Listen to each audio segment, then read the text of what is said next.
राधे कृष्णा जय बोलो सीता रामचंद्र भगवान की जय.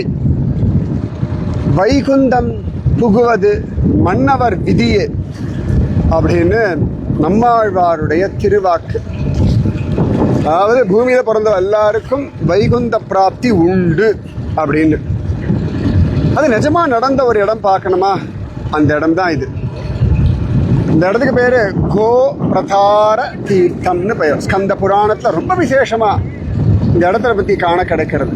கோ அப்படின்னா ஜீவர்கள், கோபாலன் அப்படின்னா ஜீவர்களை பாலனம் பண்றவன், பசுபதின்றவன் இல்லையா, அதான் கோ பாலன்ற அர்த்தம்.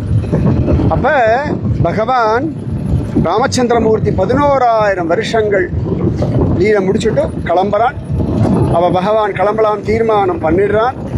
சரத் பூர்ணிமா, எந்த பூர்ணிமாவில் பகவான் கிருஷ்ணன் ராசம் ஆடினானோ அந்த தினத்தில் ராமன் வெள்பட்டு வெண்வஸ்திரம் உடுத்திண்டு கையில் பவித்திரம் எல்லாம் போட்டுண்டு அவனும் பரதனும் சத்ருகனும் அயோத்தியாலேருந்து அப்படியே நடந்து நடந்து நடந்து நடந்து வந்து இந்த இடத்துல ஜம்முன்னு அப்படியே இறங்கினார்கள். பகவான் கூடவே நிறைய அயோத்தியாவாசிகள், வானரர்கள், யக்ஷர்கள், நிறைய பேர். யாருக்கெல்லாம் வைகுந்தம் போகணுமோ ஆசையுடையோர் எல்லோரும் வைகுந்தம் போகலாம் வாங்கோ அப்படின்னு சொல்ல அவரவர்கள் பகவான் அப்படி இறங்கினா உடனே நிறைய பேர் அப்படியே குதிச்சுட்டா. ராமன், பரதன், சத்ரு எல்லாரும். அப்போ என்ன ஆச்சுன்னா ஆகாசம் முழுக்க இங்கெல்லாம் அப்படியே புஷ்பக விமானங்களாக நிறைஞ்சிருந்துதான். ஏன்னா இங்கே சரீரத்தை விட்டவாள்லாம் உடனேயே பகவானுடைய சாரூபிய, சாமீபிய, சாயுஜ்ய, சாலோக்கியன்னு 4 விதமான மோட்சங்களும் அடைஞ்சு அப்படியே இந்த ஆகாசம் முழுக்க அப்படியே புஷ்பக விமானங்களால் நிறைஞ்சு இருந்தது. பகவானோட கிளம்பினவ அத்தனை பேரும் வைகுண்டம் போனார்கள். ஸோ நீங்கள் அங்கே தூரத்தில் பார்க்கறது தான் ராமனுடைய கோவில். இன்றைக்கும் அங்கே கையில் ராமன் கோதண்டம் அம்பெல்லாம் இல்லாமல் இருக்கான். குப்தார் காட் அப்படின்னு இன்னைக்கு பெயர். கோ பிரதார தீர்த்தம்னு பெயர். இந்த குப்தார் காட் தீர்த்தத்தை பார்த்தாலும் இந்த ஜலத்தை நினைச்சாலோ இல்லாட்டி ஜலத்தை கொஞ்சம் குடித்தாலோ சத்கதி உண்டுன்னு இருக்கு. இங்கே தீர்த்தமாடுற வம்சமே நல்ல கதி அடைஞ்சிரும் இருக்கு. அயோத்தியாவிலேருந்து ஒரு 1/2 hour 40 minutes இப்படி வரலாம். நீங்கள் வந்தேன்னா கட்டாயம் பார்க்க வேண்டிய ஒரு ஸ்தலம். இந்த இடத்துக்கு வந்தாலே மனசு அப்படியே அமைதியாகிடும். வேற ஒரு தியானமே வேண்டாம். இப்போ நான் பேசவே இல்லை, நீங்கள் பாருங்களேன்.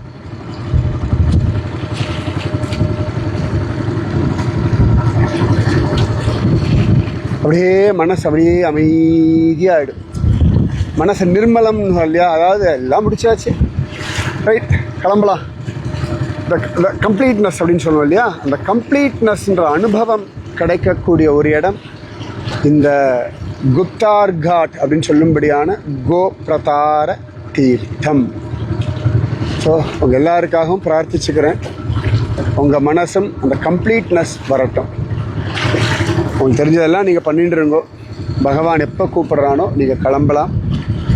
ஸோ உங்களுக்காக மோட்சம் காத்துட்டு தான் இருக்குது. எப்போ போகணும்னு நீங்கள் தான் முடிவு பண்ணி. எவ்வளோ பெருசு பாருங்க, விஸ்தாரமாக கடல் போல் இருக்கா பாருங்க இந்த இடத்துல. கோ பிரதார தீர்த்தம், குப்தார் காட், அயோத்தியா. ஸோ சந்தோஷமாக இருங்கோ, நிம்மதியாக இருங்கோ, ஹாப்பியாக இருங்கோ, ஜாலியாக இருங்கோ, ஆரோக்கியமாக இருங்கோ. ரைட்டா? இந்த ஜலம்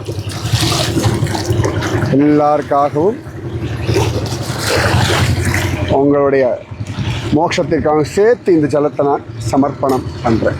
அப்போதைக்கு இப்போதே.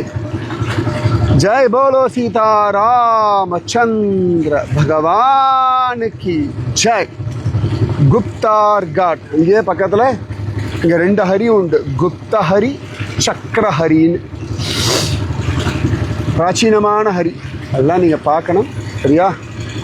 உங்கள் குழந்தைகள்லாம் நன்னா இருப்பா. ஒரு கவலைப்படாதீங்கோ. ஆஃபீஸை பற்றியோ, ஃப்யூச்சரை பற்றியோ, ஃபேமிலியை பற்றியோ எந்த கவலையும் வேண்டாம். ஜஸ்ட் உங்களுக்கு தெரிஞ்ச கடமைகளை பண்ணிண்டு பகவன் நாமத்தை சொல்லிண்டு ஸ்ரத்தையோட ஹாப்பியாக இருங்கோ, ஆரோக்கியமாக இருங்கோ. சீக்கிரம் இந்த இடத்துக்கு நீங்களே வந்து எல்லாத்தையும் கட்டாயம் அனுபவிக்கணும். இந்த கோபிரதார தீர்த்தம் உங்களுக்கு பரிபூர்ண சமாதானம், சாந்தி, திருப்தி, நிம்மதி பக்தி ஞான வைராக்கியம் எல்லாம் கரெக்ட். ஜெய் போலோ சீதா ராமச்சந்திர பகவான். உங்களுக்கும் வைகுந்த பிராப்தி கட்டாயம் உண்டு. ராதே கிருஷ்ணா.